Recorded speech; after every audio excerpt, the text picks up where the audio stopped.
Today we're going to do a session about Lahar modeling.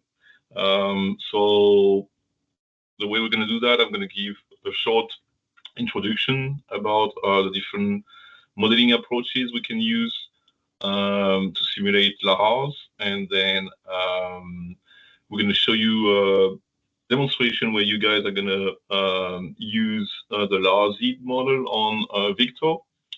One of the models that we can use to simulate these processes. So let me just share my screen. So let's talk about Lahars. So just a few pictures here to start. As you know, Lahar is a water-saturated flow, a mixture of water and solid particles that originate from a volcano.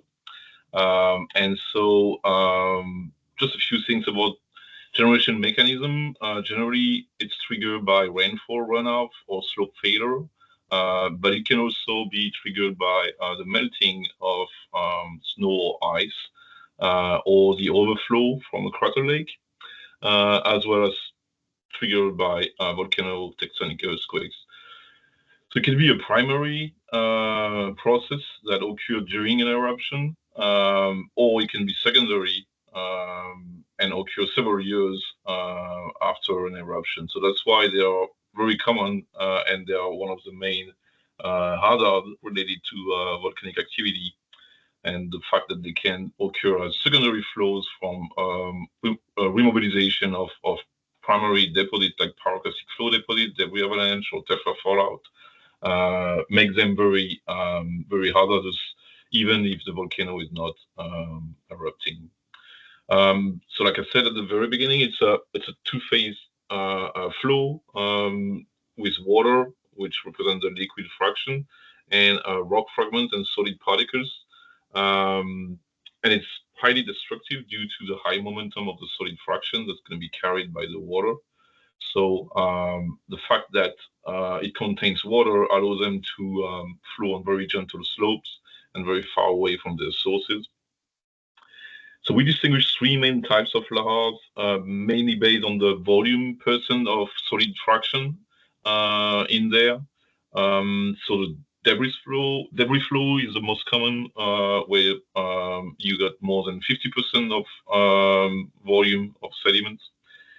And the bulk density varies from 1800 to 2300 kilogram per cubic meter. And then we have the transitional flow, or what we call hyperconcentrated flows, where the sediment concentration can vary between 20 and 50% in volume. And the bulk densities are a bit lower than for the debris flow. And then the muddy stream flows are where we have mostly water and not much sediment left. So all three are pretty destructive. And the thing is that a lahar can actually transition from a debris flow to a hyperconcentrated flow downstream, for example, when it's losing most of its solid fraction. So there's some transition that can occur between these types during a single lahar event. Some case study, debris flow at Casitas volcano in Nicaragua, triggered by Hurricane Mitch in 1998. So there was no eruption there, just rainfall runoff and the failure of the hydrothermal system and the rocks that were altered by gas circulation and fluid circulation at the top of the volcano that trigger a debris flow. And then, of course, larger scale, probably one of the most famous is the lahar that occurred at Nevado de Luis in November 1985 that reached the city of Armero that was located more than 70 kilometers away from the volcano, where 23,000 people died. So most of the lahars are pretty small volumes in the way that the volume range between 1,000 to 100,000 cubic meters, so generally less than a million cubic meter. That's the most frequent lahars.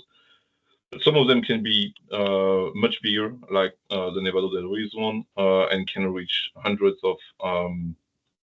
of million of cubic meter. So some of them are well known from volcanoes in the US. For example, Mont Rainier is very famous for lahars of very large volume. One of the most famous one is the Osceola mud flow. That the volume was about 3.8 cubic kilometer. The runout was 140 kilometers and inundated a very large area with thickness of up to 200 meters. So you can see here a map of Mount Rainier, and then you got the Osceola mud flow in green that reach all the way to Auburn and the suburb of Tacoma. And then you got also the electron mud flow, much more recent, a little bit smaller in volume, of course, but that reached the city of Alting um, and went pretty far away from the volcano. So USGS made a map of Lahar hazards with different recurrence rates based mostly on their volume. And this map was mostly based on Lahars simulations, where you can see the extent of small lahars with interval less than 100 years and then moderate to large lahars that occur less frequently. Um, so we're talking about flow transformation during transport, and that's really something very important for Lahars. So we're using the term bulking and debulking. These terms are used basically to define the process of erosion and incorporation of secondary material by the Lahar as they move downstream. So we're going to define a bulking factor, this ABF here, which basically relates the proportion of reference component not affected by the bulking to the proportion of any other component of interest. And we're going to look at that from proximal to downstream reaches, and we're going to look at the ratio between the proportion of these components at two locations away from the source. And then similar as a bulking factor, you can actually calculate a debulking factor. It's going to be the inverse of the bulking factor. And so there's this idea of like the volume of a lahar is gonna change downstream due to the incorporation of sediment and also the erosion of the basement. As the flow is moving on different slopes and geologic formations. The other thing that is very important is to keep in mind that the deposition of sediments from a lahar are going to be by progressive aggradation mostly. So, which means that when you look at a lahar moving from the source to the distal reaches, both the water discharge and the sediment discharge are going to vary with distance and time. So you can see here's different graph showing you 4 different locations, A, B, C, and D. And you can see how the water discharge and the sediment discharge are going to change downstream. So first you can see that very proximally you got a lot of water first and not a lot of sediment. And the peak of the discharge of sediment and water are occurring simultaneously. But as we're going to move downstream, the sediment discharge is going to increase, and the peak of that sediment discharge is going to actually switch um, towards the right, which means that it's going to occur later than the peak of water discharge.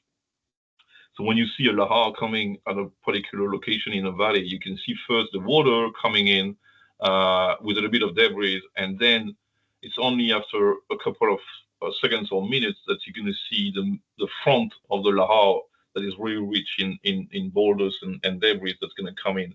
And the further you are from the source, the greater this time lag is going to be, right, between the peak of water discharge and the peak of sediment discharge. And you can see here that they sketch also the deposition by progressive aggradation and the inverse grading of the deposit that you can clearly see better when you move downstream. So the further you are downstream, the better inversely graded your deposits are going to be. So of course, it all depends on how many pulses you have and how many lahar events you're going to get in a single rainfall event. It also depends on the triggering mechanism. If it's snow melting or if it's gravitational failure, you're going to get some variation in this model here. But this is just a conceptual model trying to understand a little bit better how sediments are deposited from Lahars.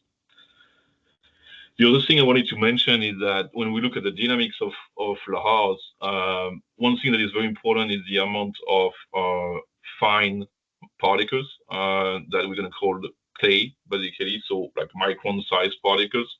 They're going to play a huge role on the viscosity of your lahar.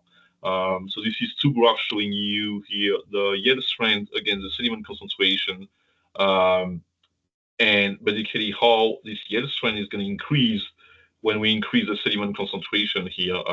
So you can see this exponential increase of the yield strength when we move from Newtonian flow that could be related to like a muddy stream flow to then a hyperconcentrated flow with low shear strength and then a debris flow with high shear strength.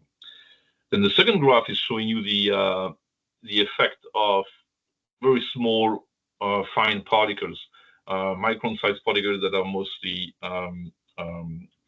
clay minerals like smectite or canoanite. And you can see how the yield strength is going to increase a lot when you just increase the sediment concentration of these fine particles by just a few percent. So as little as 2 to 4% of volume in sediment can produce order of magnitude changes in the rheological parameter and the yield strength of your lahar. So we're going to use the terms cohesive flows and non-cohesive flows for lahar that contain more than 5% of clay or less than 5% of clay. And cohesive versus non-cohesive lahars can really behave differently. So this needs to be taken into account for numerical modeling. So here we go. Some of the constraints of modeling for lahars. The rheology is very important and it's pretty complex. We just talked about the fact that the solid fraction and especially the fine particles are going to play a huge role. So you need to take into account how that fine fraction is going to evolve downstream, and also the relationship between the shear stress and the strain rate is going to be different. And so the other thing is that the flows are non-steady and non-uniform. Something very important also is the pore pressure inside lahars that's going to be heterogeneous and going to vary laterally and also vertically. And it's mostly based on the fine proportion of fine particles.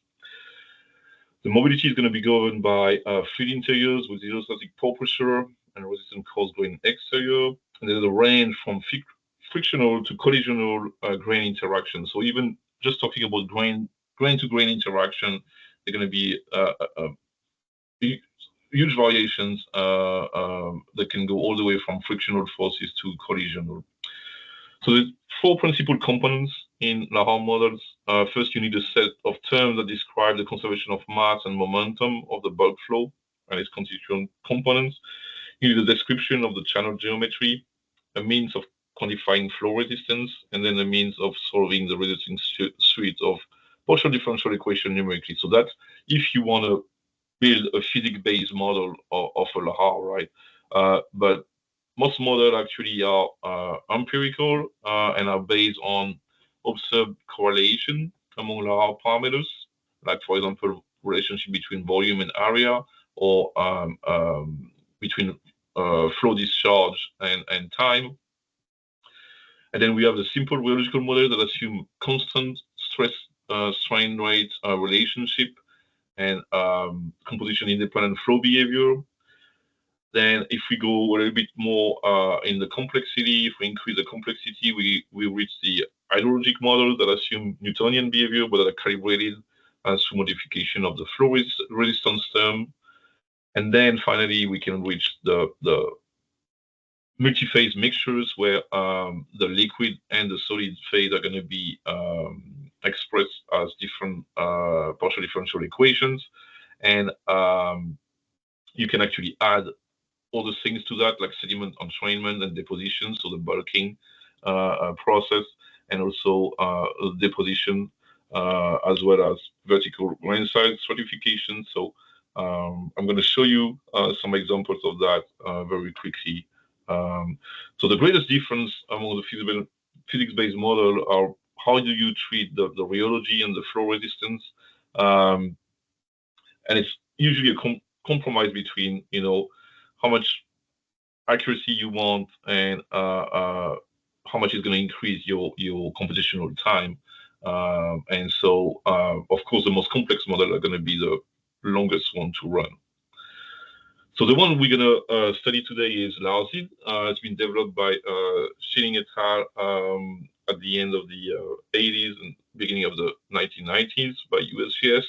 It's based on historical data and the relationship between H over L, which is the vertical drop and the horizontal travel distance, and also based on the flow volume and deposited area. So basically, they're using this graph here at the bottom to build their relationship. So you can see it's a power law between both the cross-sectional and the planimetric area, A and B, and the volume, V. And it's based on some past data from past Lahars, post debris flows, rock avalanches, and so the volume is actually an input. So you need a source location, you need a volume or several volumes, and then the code is going to calculate the planimetric area and the cross-sectional area in each of the valley downstream of the source point. Good thing is that it's very fast. You will see you can get results in just a few minutes, but it does not capture the flow dynamics and variables during runout. So if you want that, you're going to move into the hydrologic model, where like the one from Pearson et al., where you're going to have a relationship between the travel time here in hours and then the distance from the source.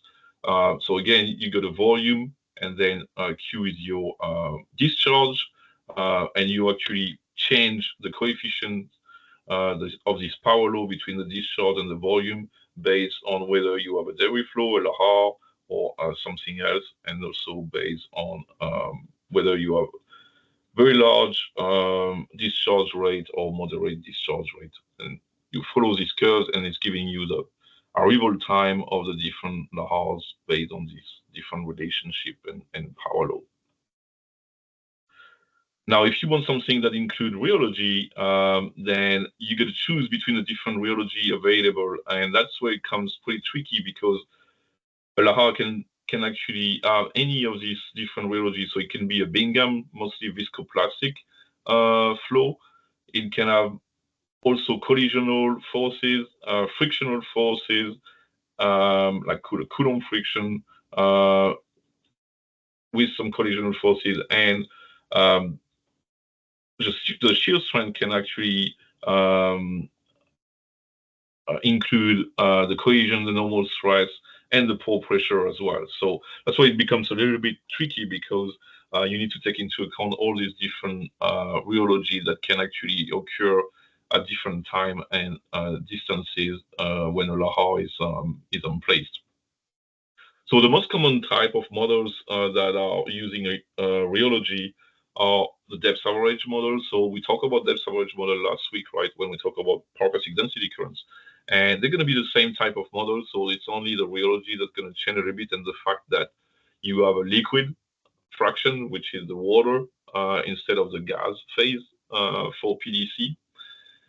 And so generally, you're going to try to have an equation for the conservation of mass and some equations for the conservation of momentum, right? So conservation of mass can look like that, where you're going to have what we call a friction slope here that take into account energy dissipation. And then you're going to have different terms for the velocity and the flux of your Lahar. So the most common resistance terms that we use are the Manning coefficient and the Chesy coefficient. that are based on the geometry of the channel. Um, so basically, you're going to use different coefficients for wide, shallow channel or deep, narrow channel. And these are actually added to the equation of momentum to actually calibrate it. And then in the most complex models, you're going to actually have a different set of mass and momentum conservation for the fluid phase and the granular phase. So the fluid phase is going to be expressed as a frictionless mixture of water and fine particles, and it's going to be responsible for the cohesive strength. And the granular phase are going to be mostly the coarsest particles that are going to determine the frictional strength. So you got the cohesion, the frictional, and then you can add pore pressure to that. Like for example, the DCLAW model from USGS from George and Iverson that are using a relationship between the pore pressure, and the pore pressure is actually evolving together with the mass and volume of your Lahars. And so you got a set of separate equations for each of these phases, and you can couple terms that link the momentum equation of the separate phase. So you can use the Darcy law, the Tagazi stress law, and anything related to incorporation of sediment. So you can have an erosion term, you can have a deposition term added to this set of equations. So you can see the equations are pretty complex. They're all partial differential equations, and there's different terms for the shear stress, the normal stress, and the gravitational force stress. So most of the models that are using such a multi-phase component are still depth averaged, and they're pretty fast. They can run in a couple of hours.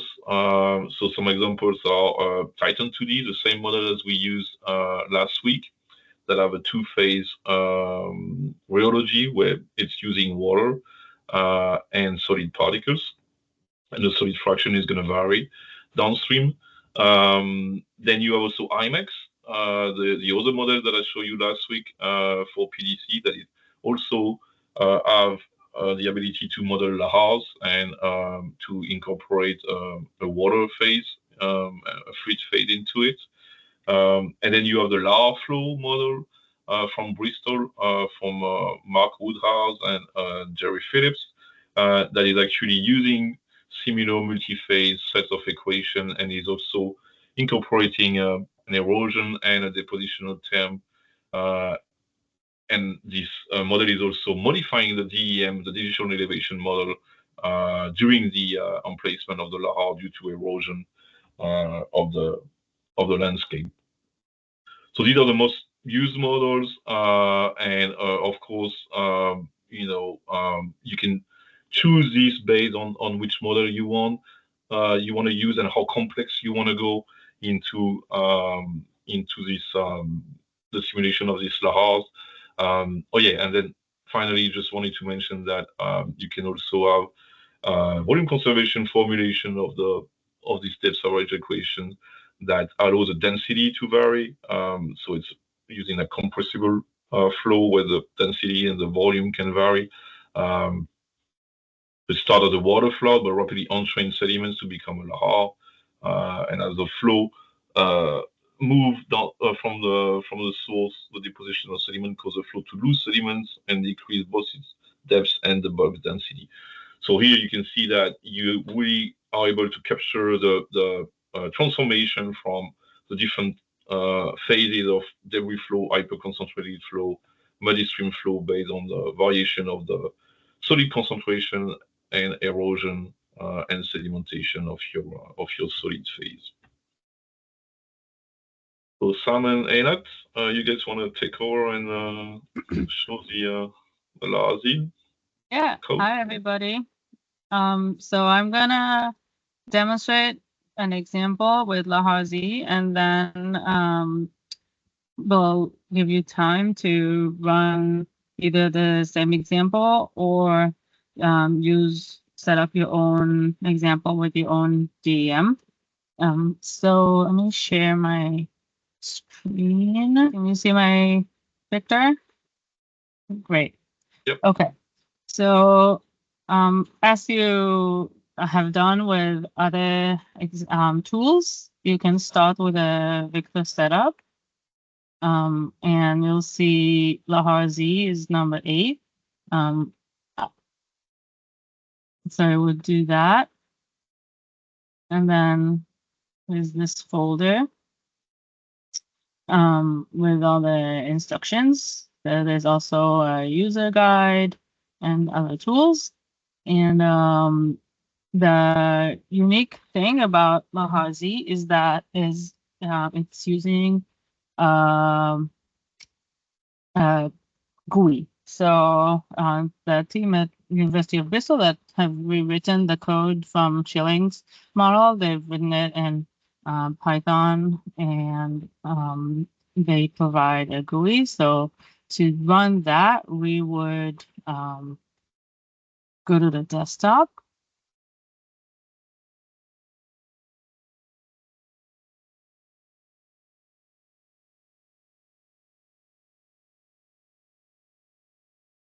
And then once I have the first step would be to make sure I have the Martiniere DEM, which I did. It's in this example file. I have the Vernier TIFF. So you would find the original file in the shared DEM folder. So you can later go ahead and copy that.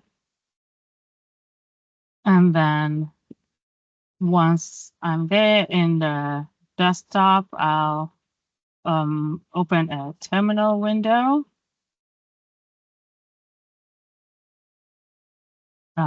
Here.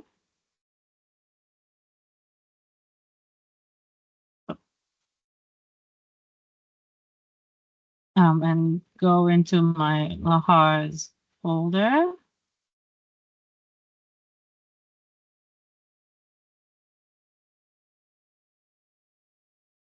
And run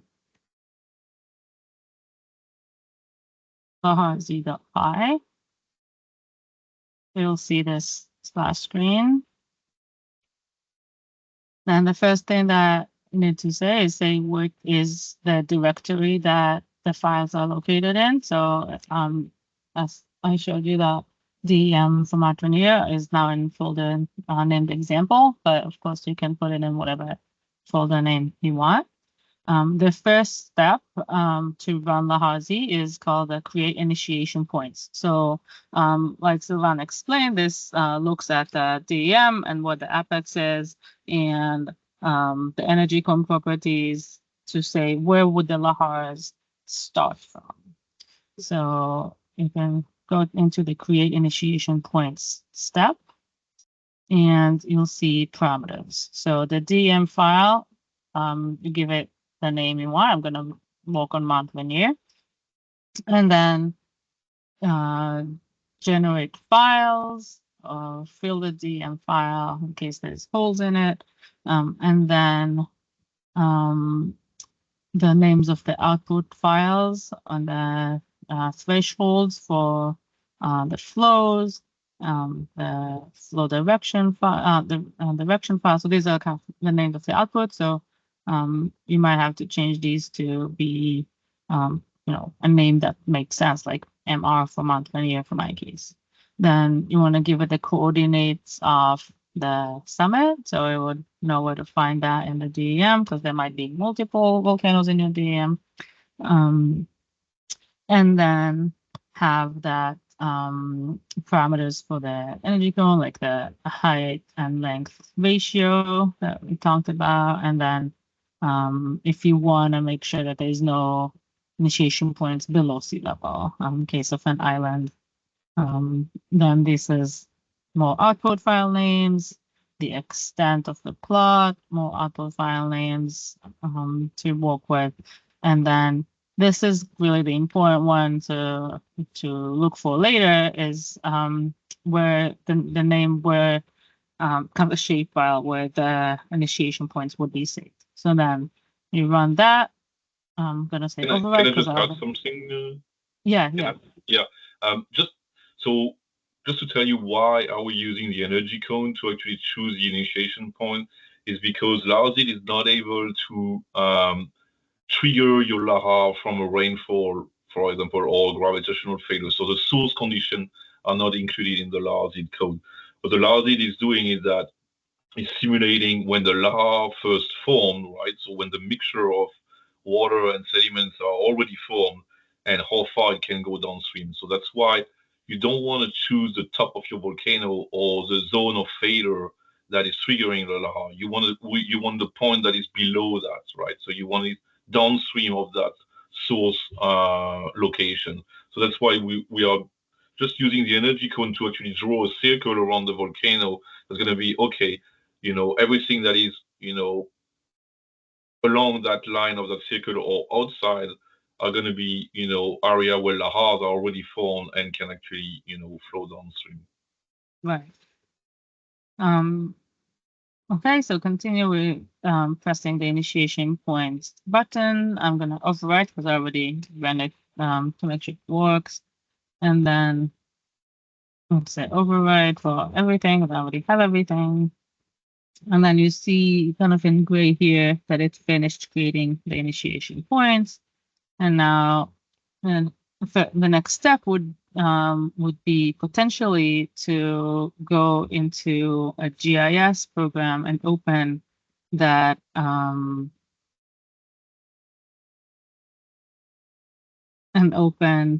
initiation points and edit that. So let's see.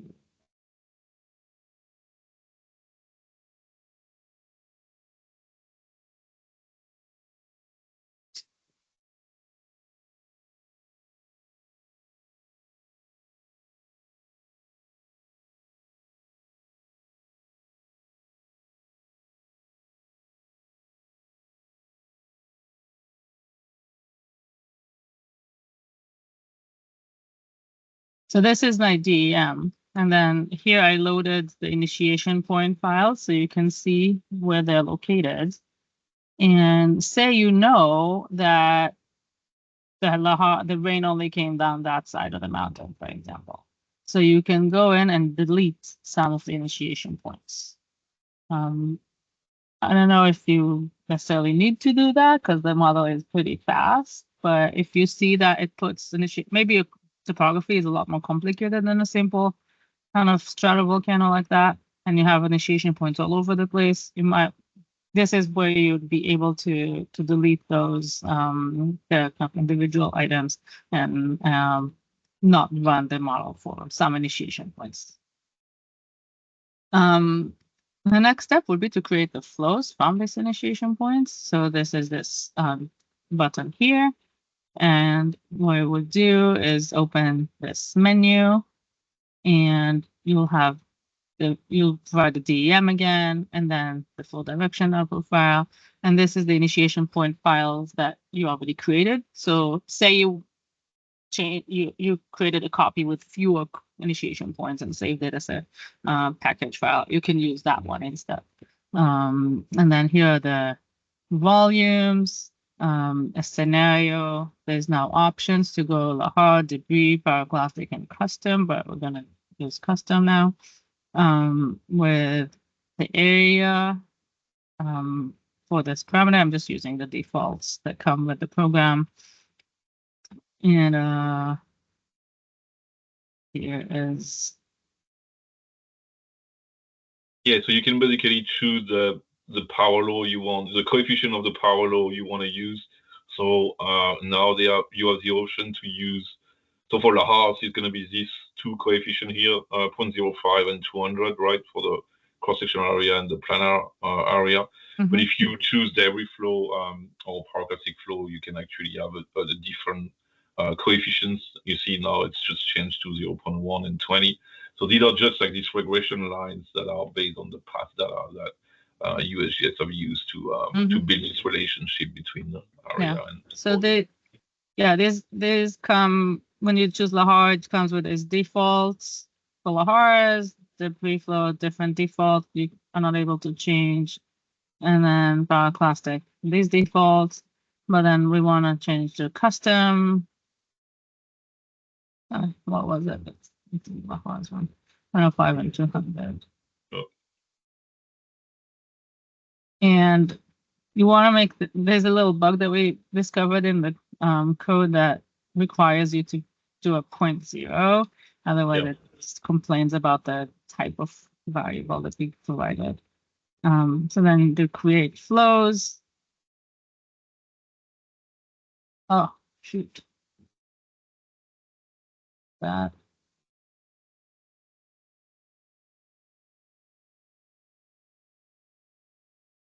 So you'll see here there's a counter progressing of running the model for each of those initiation points. So if say you had hundreds and you only wanted to use a few, it'll save you a lot of time if you clean it up before you start.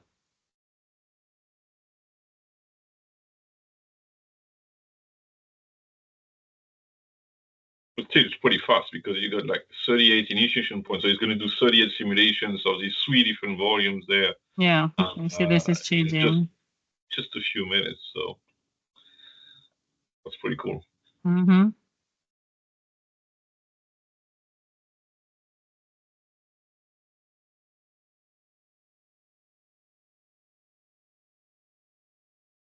And again, you're totally free to change the initiation points if you know the one that are automatically generated are you think they're not what you wanted. You can delete them, or I think you can also like just choose one initiation point, right? If you don't want to Yeah. generate many, you can choose if you already have a location that you think is most Mm-hmm. probable location for Lahar to form, then you can use that one. Yeah, I mean in that GIS file, package file, you can modify it. You can move things around. It just creates it for you. So you can effort. Almost done.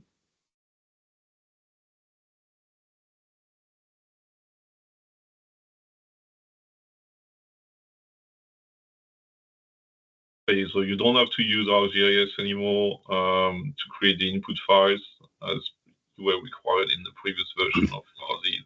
So now it's all open source, and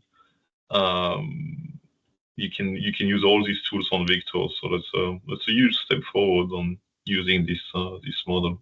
Yeah, so the volcano disaster assistance program, VDAP, out of the USGS, they train observatory staff in their CSAV class that they run almost every summer, and they used to teach Laharzi with ArcGIS, and it was a huge problem because then people had to get licenses and install ArcGIS, and it was very, very difficult. And starting last summer, they started using Lahars on Victor and this open source program, and it's just been a lot simpler to operate.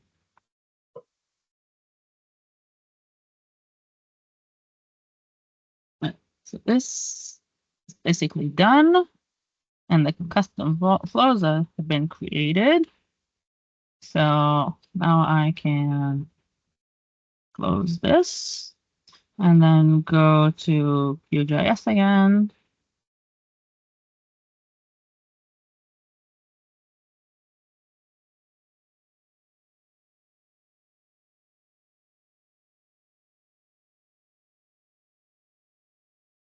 And open my project. And it's already loaded the flows, but I can I'll show you what you need to load would be go to layer, add a raster layer for the flows, and go to the Laharzi example folder. Then you go to the Lahars folder where all the outputs are saved. And you see here there's TIFF and GeoTIFF files for each of the different flow initiation points numbers and volume. Right, so this would be just a single flow. There's also the different volumes, so all the flows, all the initiation points for each volume, and then there's the total. So the total is everything for everything. And let's say I want to just this volume here, add that, and it would show me these flows with the flow information for this specific volume that I used. If I do this, then I get the outputs for all the different volumes. And it just showed me, volume 1, volume 2, volume 3. So yeah, so I'm gonna put up the Google Slides that we have for instructions for how to use this. So it gets you through the first step. So it'd be great if everybody can just go through that first 8 steps and make sure you have that all set up. And then we'll go through the other instructions, step by step when everybody gets to them. I'm gonna put that PowerPoint into the week 6 folder. I'm doing it right now. So that's should be in the week 6 folder on the Pictor courses shared folder. So just to remind you that you can you have access to a lot of different DEMs right now. If you go into the shared DEMs,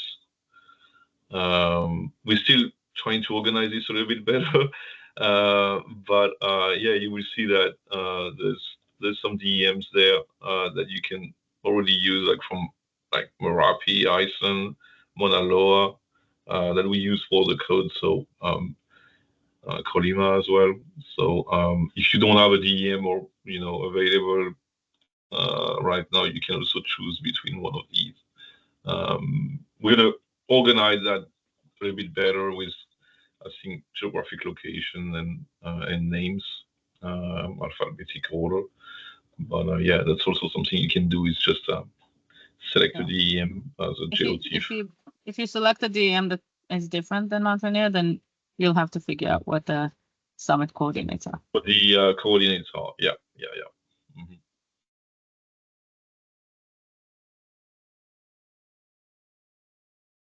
And don't forget to use the user guide as well. I'm gonna put it as well in the shared folder, the Lahars user guide.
Yeah, so just put the user guide on the shared folder. So if you're stuck in one step, you're not sure what to input, just look at the user guide. It's a really nice user guide. I wish all the models had such user guide, very well illustrated and everything. So feel free to go through the user guide if you have any issue.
Is anybody close to getting some output? Maybe the QGIS stuff is a little bit take a little bit longer once you get the files, just to put them on QGIS, and it doesn't have to be nice. It can be just okay. Getting there, Gustavo. Good.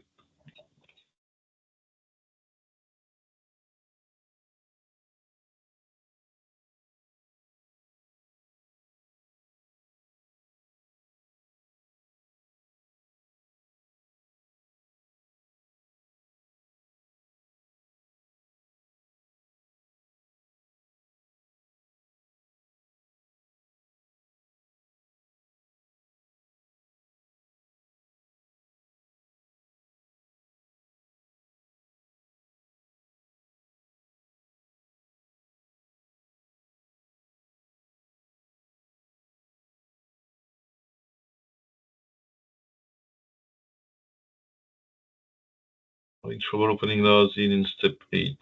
Not sure what I'm doing wrong. Okay. So just running it. So the command you want to type in so first you need to make sure that you're in the right directory. Using cd into Lahars from your home folder, and then running python lahars.py.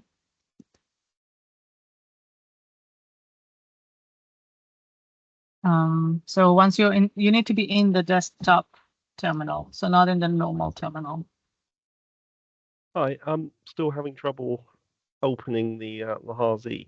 So I've typed in exactly what it says, the Python space Lahars.py. It's given me the error too many arguments, and then just reverts back. I'm not quite sure why that's not working.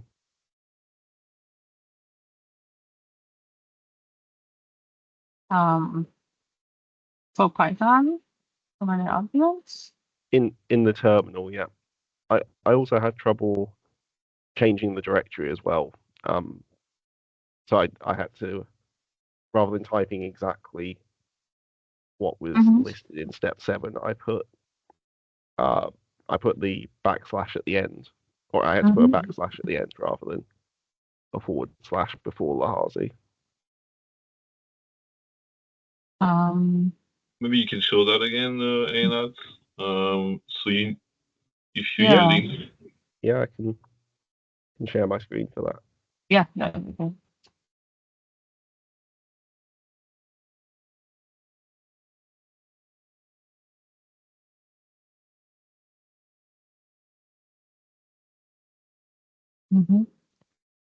Yeah, can you see the screen? Okay.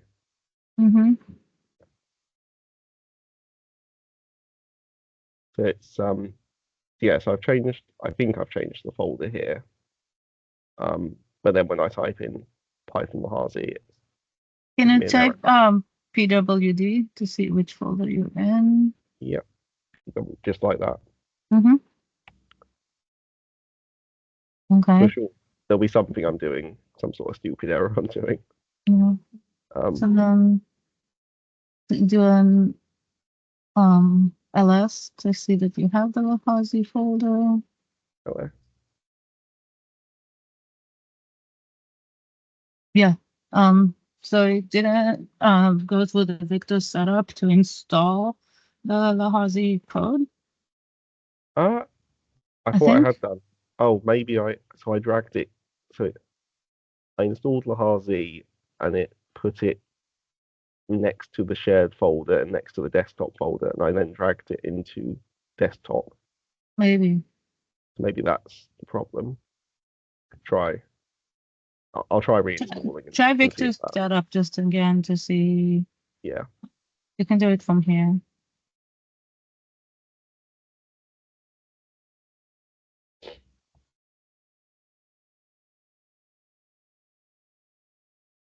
Gabriella created flows, but nothing happened. Should I restart? oh yeah, you forgot to put a .0 after the 200.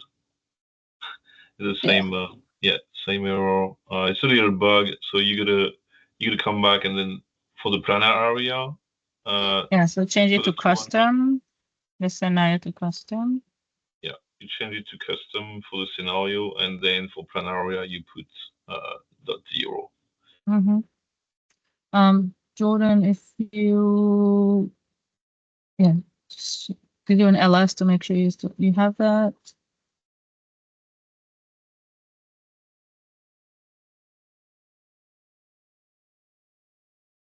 Right, so now it's there. So now you can do a CD Lahars.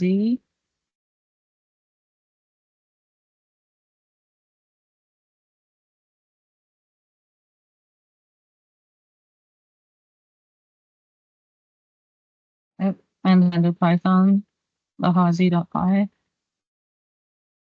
Oh, I think Jordan, you put the little dash, you put it after Lahars instead of before on the previous. So now it should work. So I think you were not in the Lahars directory. There Here you we go. Yeah, that's it. Thank you. Just a dash. Yeah, You put the dash after Lahars on your previous command line. I tried doing that before and like tried moving the dash to different I places. think you're just not in the right folder. Yeah, I think that was probably it. Yeah. Thank you for your help. All right, cool. So I guess homework for next week would be to use their own DEM. Okay. So if you can try to use your own DEM, like we did with Titan. So try to upload your own DEM for your volcano, and then make sure you change the parameters you need to change. So go through the user guide for that, and try to get an output out of your DEM. And I guess you can upload it at the same location as you just saw. It'd be really cool to have like a nice collection of results there. Cool.